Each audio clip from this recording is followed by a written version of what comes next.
Bây giờ chúng tôi xin mời các bạn cùng kết nối với đầu cầu ở Đức để gặp gỡ anh Michael Turk, Senior Director Solution Consulting của Spryker. Good morning, Michael. So we really appreciate. I know that it's early morning there, so it's really appreciated that you can join the event with us today.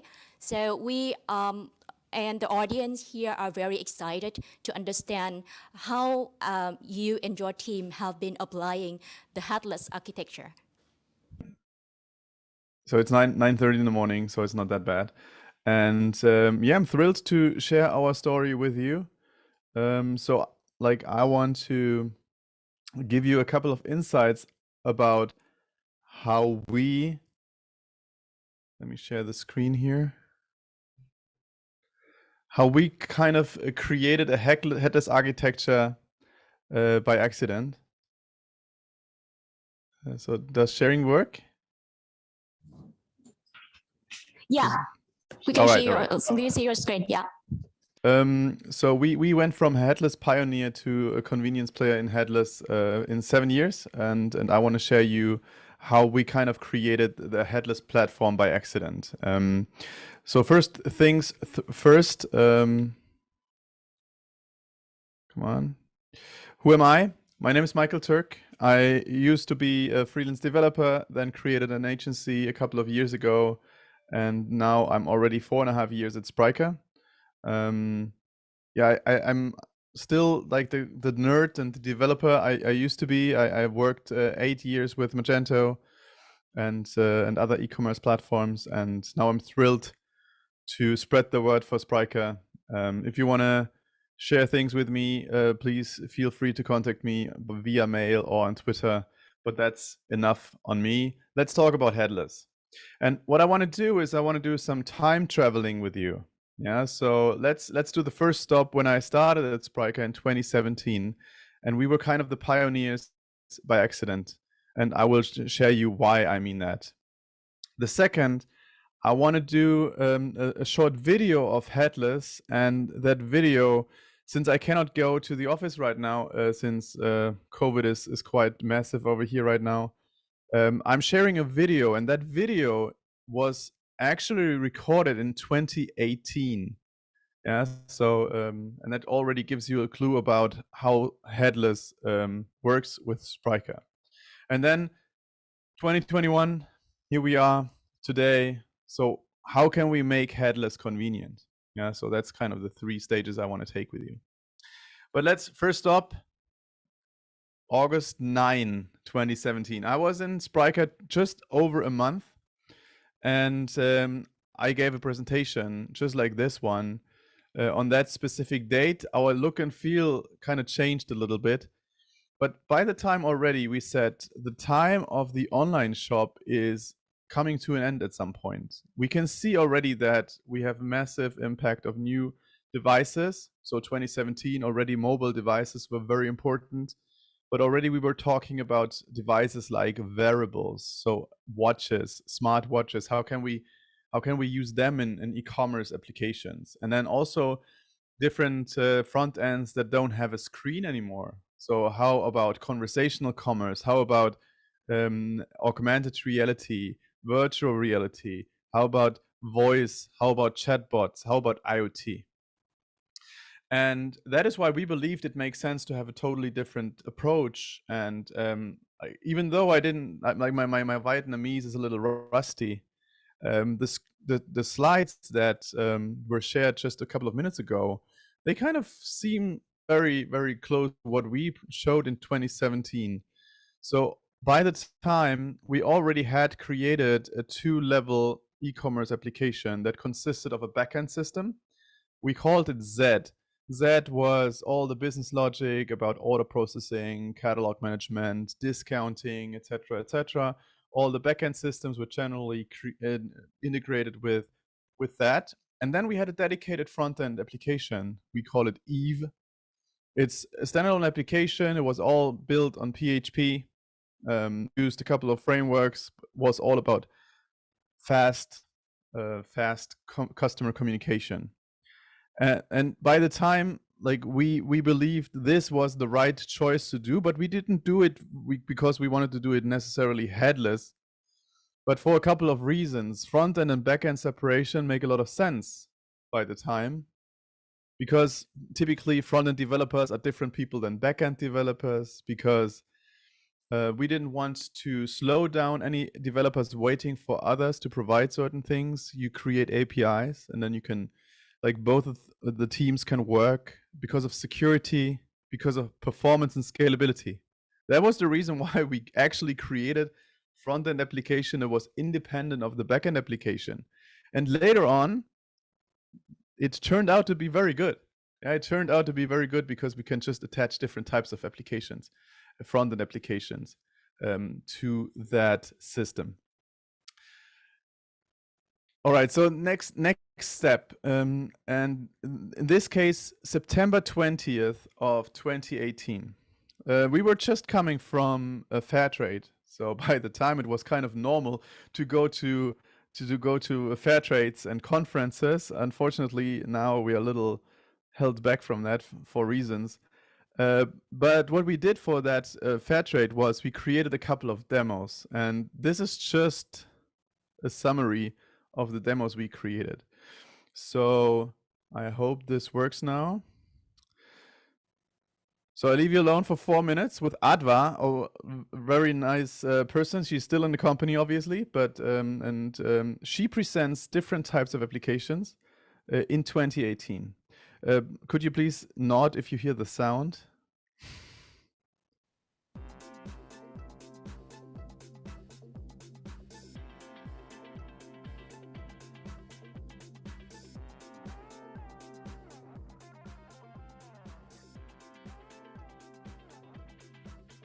Okay, so let's just start with our demo now, and then I click this button, and this dash button is currently, the white light means it's processing an order of 1 espresso for me. So the white light means it's currently processing, and then I get a green light, and I'm a happy customer that just placed an order for an espresso. And what we have in here is actually, you know, an order list that sits in the warehouse or the back office, and all the orders comes in from the different devices. So you can see an order was placed for an espresso, and whoever kind of takes care of the order can take that for one for me. But the dash button doesn't necessarily have to be one item. It can actually be a bundle of items. In this example, 2, a cappuccino and a cookie. So again, this dash button is currently processing an order, and the green light, I'm a happy customer who's just waiting for his cappuccino and cookie to come. And as we can see, it also went to the back office to send my order. We also have the classic Alexa voice example. So, Alexa, open beverages. Would you like to have some coffee or some tea? I want some tea. Would you like black or green tea? I want green tea. Your order will be shipped with same-minute delivery. Your payment method is a smile. To confirm your order, say, yes, Spryker, and smile. Do you confirm? Yes, Spryker. Your order is on its way. Let's say I'm a driver of an excavator and I want to order parts for my excavator. And then I don't want to call customer service and wait online for hours. I just want to take my smartphone out of my pocket and just quickly scan that QR code that's on the excavator. And this will give me a cart page with the belt and the oil I need for my excavator. And I can look at the cart page and see the items and see the quantity and the price, and just click the buy button. And this sends an order to the warehouse. But because this is a classic B2B scenario, I have a manager that just got a notification on his app.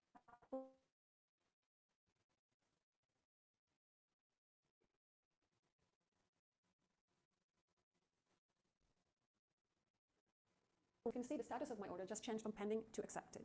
And then we have an even quicker ordering process with a classic barcode example.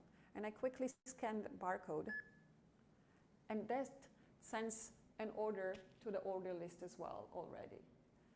And of course, my manager gets a notification where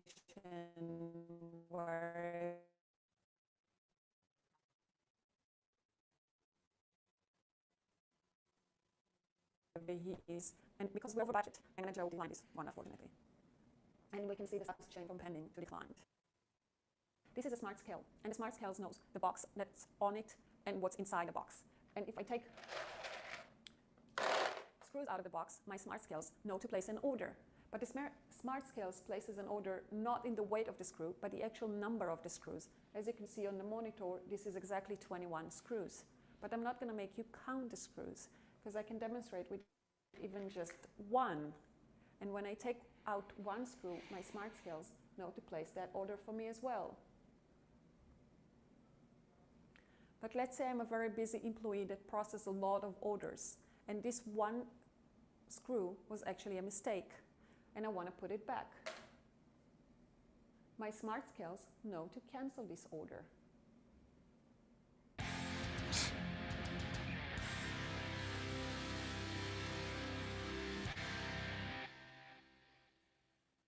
All right. And this was just a few simple examples of commerce everywhere user experience. Of course, there can be much more, and it can all be very easily used with the Spryker modular API headless approach.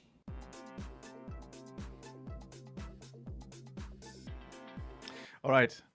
That video was from 2018, more than 3 years ago. Yeah, so it already showcased how different use cases could work. Yeah, it's just a couple of simple use cases, and it's certainly a little comical. It's going to be legendary at some point. But what is important is it shows how the separation of front-end applications and the distribution, differentiation, you can have totally different front ends take care of the same backend, and that is one of the major advantages of headless e-commerce. But in order to deliver stuff like that, you have to have a system that allows you that flexibility, that is API first, that has an API layer on top of its business logic, and then allows to attach any kind of front end. And we did that from the get-go, as I tried to show in the first. But let's see how that looked in 2021. We still truly believe in three pillars. Our solution is based on three pillars. The first one is platform service. So that means we take care of running it. So our customers, and they don't have to take care of it. They don't have to take care of scaling. But at the same time, the platform versus solution as a service discussion, we need to provide them the flexibility to provide extraordinary customer experience. Second one is headless. And the third one is package business capabilities. So you have to be able to choose from the modules and the functions that you need to performance to drop. And like this is our architecture. So at the developer conference, I can architectural slides as well. And there's a cloud OS. It's piece-based business capabilities. Brings a lot of functionality. Yeah, so we provide a lot of features from B2C, from unified commerce, as well as marketplace features. So you can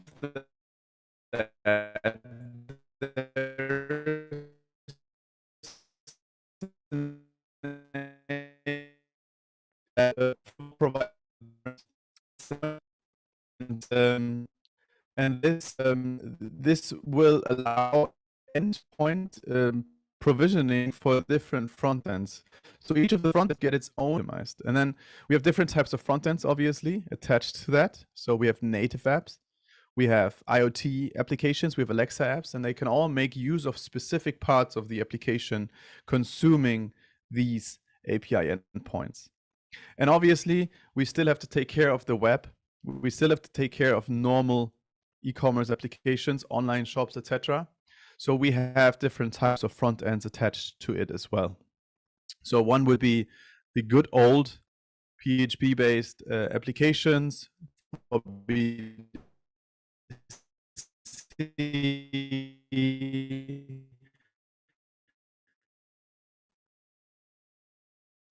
for B2B applicants who can collect unified commerce applications, and also have local content attached to it. So as a customer, you can choose from a multitude of different applications and make use of it. And the whole time is built for scale. So what does that pass? Magento didn't really have an architecture built for scale because everything could connect to the database. But we made sure that the API can take care of a large share of the requests by itself. So everything does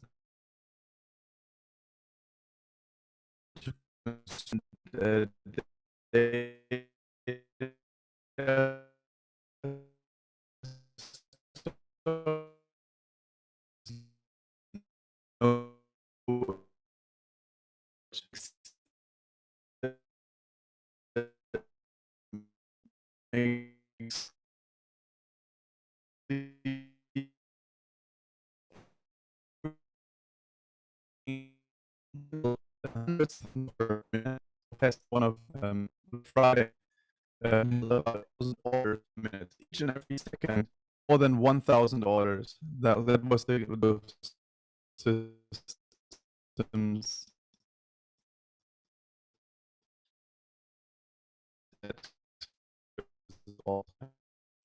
But like we are talking, like always, like it's nice to have that architecture with multiple levels. Also, we believe that is always a conversation that leads to like puzzle people. Like how can you a system that doesn't have a head? How do you provide things to a customer without him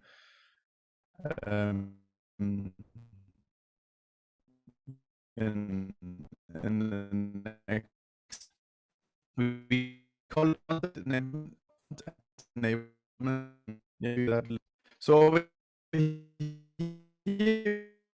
can see that is something that allows you and your customers to easily create new frontends, new heads.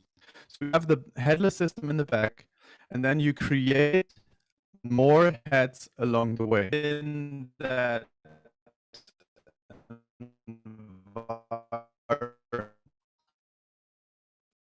and to each of these applications have multiple representations. So we have the desktop version and we have a mobile version. You can also have an Alexa version of it, where obviously product presentation needs to look a little different. So the experience is great for support is not limited to a certain work. So we based on like but we also allow other front ends based on React.js for it. This is going to be a great tool because, yeah, obviously you can choose some different use cases, B2C, B2B, marketplace environment. All of this will eventually be provided. The core piece of the front-end enablement service is going to be Launchpad. So it's an application where you can choose from different templates. You can then create experience based on that.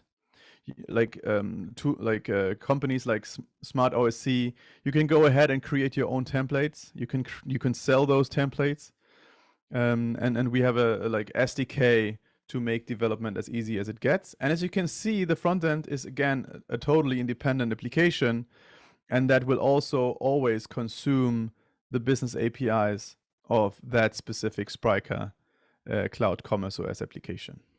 Yeah, so this tries like this whole thing will make it much easier for customers to actually consume headless services.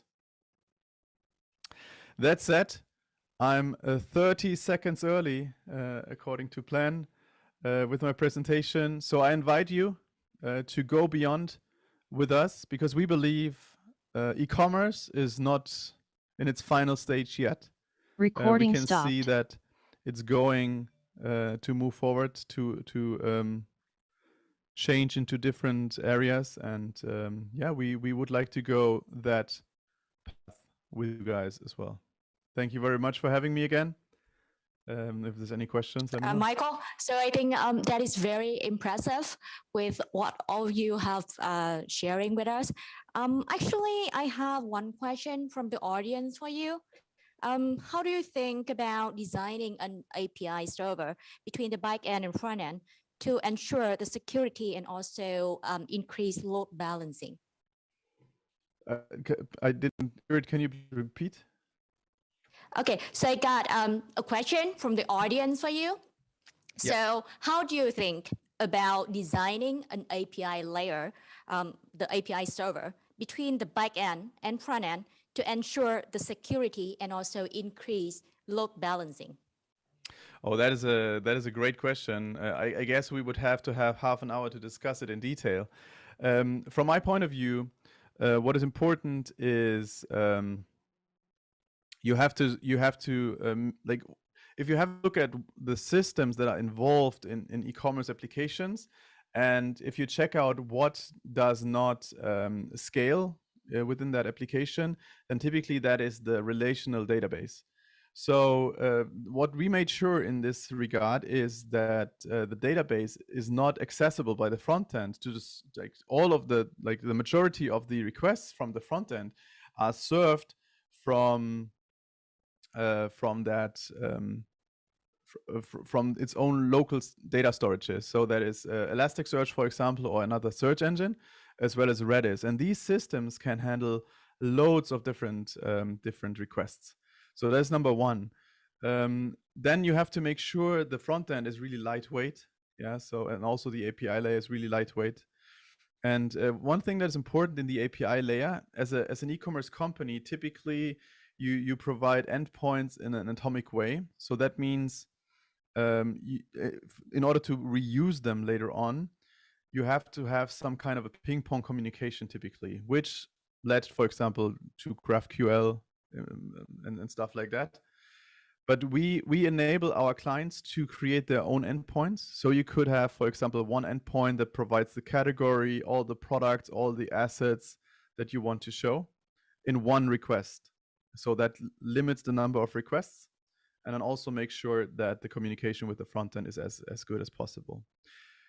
Considering security, obviously the API layer needs to provide certain things. So you have to have some kind of a check whether, like for authorization, authentication, and stuff like that. And then also the backend itself should not be accessible from the outside, should only be accessible for the API layer, so that each and every request is always funneled through the API layer, and security can be ensured. That's the short version. I hope that was detailed enough. Thank you so much. Well, I think that it will be a great time to have you sharing all the knowledge and also the demonstration with us. So I hope that for the future coming event, we will still have your sharing with us. That will be very valuable for our developer community here. Thank you so much, Michael. Again, thank you for having us, and it would be a blast for us to be here again. We have loads of things to share. We have a great system with you to share, obviously, and yeah, let's go beyond. Thank you so much. Have a nice weekend. You too. Bye.